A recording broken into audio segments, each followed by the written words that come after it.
नमस्कार दोस्तों, स्वागत है आपका हमारे YouTube चैनल पर। तो दोस्तों, आज हम बात करेंगे एक ऐसी कंट्रोवर्सी के बारे में जो सिर्फ इंडिया में ही नहीं बल्कि अमेरिका के कोर्ट रूम तक पहुंच चुकी है।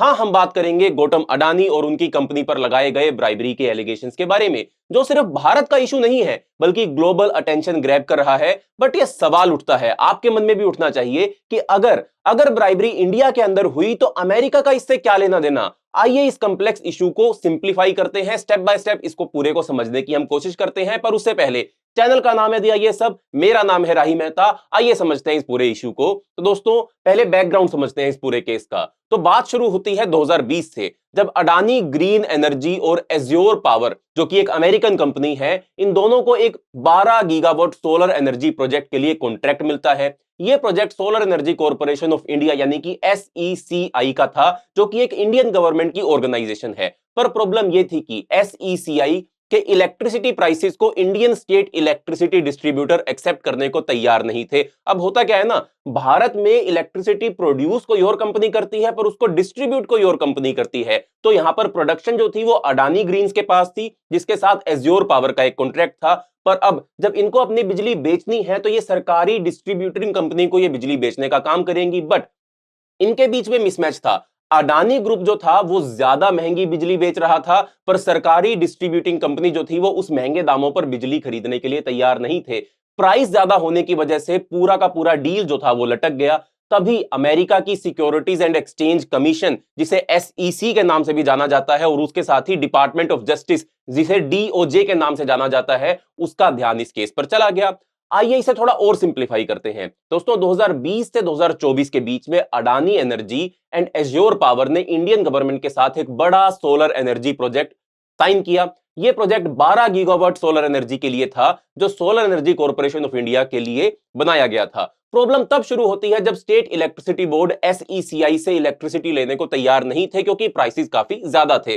तब एलिगेशन आए कि अडानी ग्रुप ने स्टेट ऑफिशियल्स को, भारत के सरकारी नौकरशाहों को 2029 करोड़ का ब्राइब दिया, जो उन्हें SECI के पावर परचेज एग्रीमेंट को एक्सेप्ट करने के लिए, मनाने के लिए था। इसका सिंपल एग्जांपल अगर मैं दूं, इमेजिन कीजिए एक स्टूडेंट एग्जाम के लिए टीचर को पैसे दे रहा है ताकि मार्क्स उसके बढ़ाए जा सके। वैसे ही यहां ब्राइब्स दी जा रही हैं ताकि कॉन्ट्रैक्ट्स को अप्रूव करवाया जा सके। मैं रिपीट कर रहा हूं कि ये एलिगेशंस हैं कि अडानी और एज्योर पावर ने लोकल इंडियन ऑफिशियल को रिश्वत दी, ब्राइब किया, जो कि SECI के प्रोजेक्ट को स्टेट पावर कंपनीज तक सेल कर सकें। ये ब्राइब एलिजिडली 2029 करोड़ रुपए तक पहुंच गए। तो दोस्तों, यहां से ये कहानी शुरू होती है। बट अमेरिका इसके अंदर क्यों इन्वॉल्व है? आखिरकार अमेरिका की इसके अंदर क्या मजबूरी है? अब यही सवाल आपके सामने भी है, मेरे सामने भी है। आइए इसको भी समझते हैं। ये पूरा ब्राइबरी केस इंडिया में हुआ, अमेरिका को इससे क्या लेना देना? तो इसका जवाब है फॉरेन करप्ट एक्ट, यानी कि FCPA, जो 1977 में अमेरिका में बनाया गया था।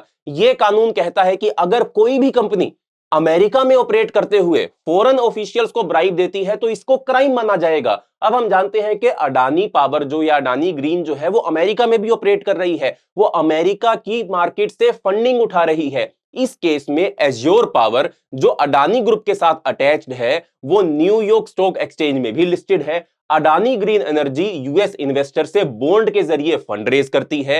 इन्होंने एलिजिडली अपने इन्वेस्टर्स को गलत इंफॉर्मेशन प्रोवाइड करी। इन्वेस्टर्स को यह बताया गया कि अडानी ग्रीन और एज्योर पावर अपनी एंटी ब्राइबरी और एंटी करप्शन मेजर्स को बहुत ही मजबूत तरीके से अप्लाई करती हैं, पर असली कहानी तो कुछ और ही थी। 2021 में अडानी ग्रीन एनर्जी ने $175 मिलियन का बॉन्ड ऑफर किया था US इन्वेस्टर को, और 2023 में $1.36 बिलियन का सिंडिकेटेड लोन भी अडानी ग्रुप को अमेरिका से मिला था। ये सब फंड रेज करते वक्त इन्होंने अपने ब्राइबरी कनेक्शंस को इन्वेस्टर से छुपाया था, जो कि अमेरिका के कानूनों के अगेंस्ट है। इसको अगर मैं सिंपल एग्जांपल में आपको समझाऊं, इमेजिन कीजिए एक क्रिकेट मैच चल रहा है और एक इंटरनेशनल प्लेयर दूसरी कंट्री के एम्पायर को ब्राइब दे रहा है। अगर वो प्लेयर का स्पॉन्सर एक US कंपनी है तो वो कानून तोड़ देगा। यही यहां पर हुआ है, यानी कि अमेरिका के कानून को यहां पर तोड़ा गया है, क्योंकि अडानी अमेरिका से फंडिंग और लोन्स उठा रहा था इसी के लिए। अब इसके लिए आगे थोड़ा और समझते हैं कि क्या की एलिगेशंस लगाए गए हैं अडानी के खिलाफ और इसके साथ साथ क्या एविडेंसेस भी प्रोवाइड किए गए हैं।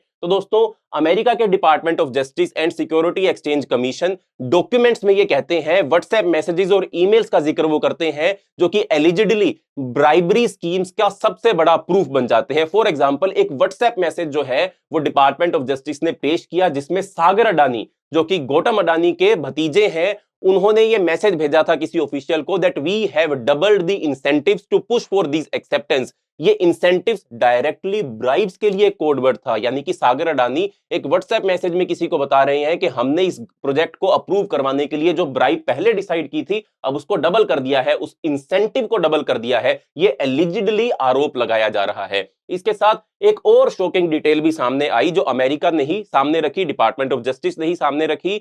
अगस्त 2021 में आंध्र प्रदेश के एक सरकारी ऑफिशियल के साथ मीटिंग में गौतम अडानी खुद शामिल थे और एलिजिडली वहां पर उन्होंने $228 मिलियन का ब्राइब जो था वो आंध्र प्रदेश के एक ऑफिशियल को प्रॉमिस किया था। यह मीटिंग एक कॉफी शॉप में हुई थी और उसके बाद एग्रीमेंट साइन होने लगा। यह सब सिक्योरिटी एक्सचेंज कमीशन की रिपोर्ट में भी डॉक्यूमेंटेड है।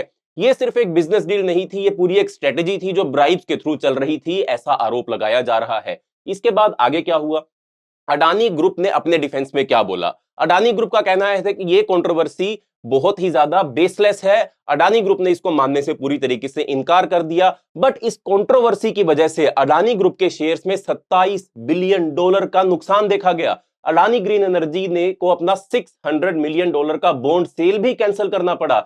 लेकिन अडानी ग्रुप ने एलिगेशंस को कंप्लीटली बेसलेस बोला है और कहा है कि वो लीगल एक्शन लेंगे। ये केस सिर्फ अमेरिका या सिर्फ अडानी ग्रुप की क्रेडिबिलिटी के लिए ही नहीं बल्कि इंडिया की इमेज का भी सवाल बनता है। अडानी ग्रुप को इसको जल्दी से जल्दी रिजोल्व कर लेना चाहिए। दोस्तों, ये क्लासिक एग्जांपल है कि कैसे कॉर्पोरेट फ्रॉड्स सिर्फ एक देश तक सीमित नहीं रहते हैं, ये ग्लोबलाइजेशन और इंटरनेशनल फाइनेंस के कॉम्प्लेक्सिटीज को भी हमको दिखाता है। इसके साथ आगे क्या हुआ?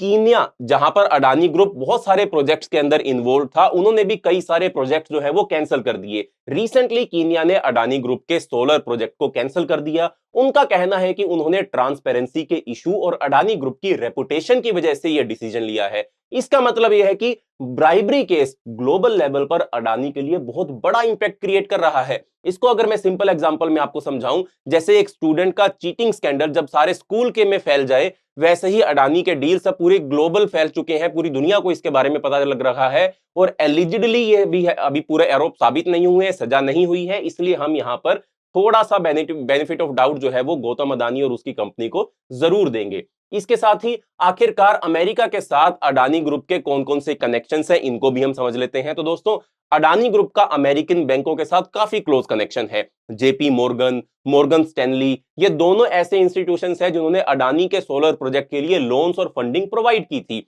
जब ये ब्राइबरी केस सामने आया, इन बैंक्स पर भी प्रेशर बढ़ गया है कि वो अपने टाइज अडानी ग्रुप के साथ रिव्यू करें।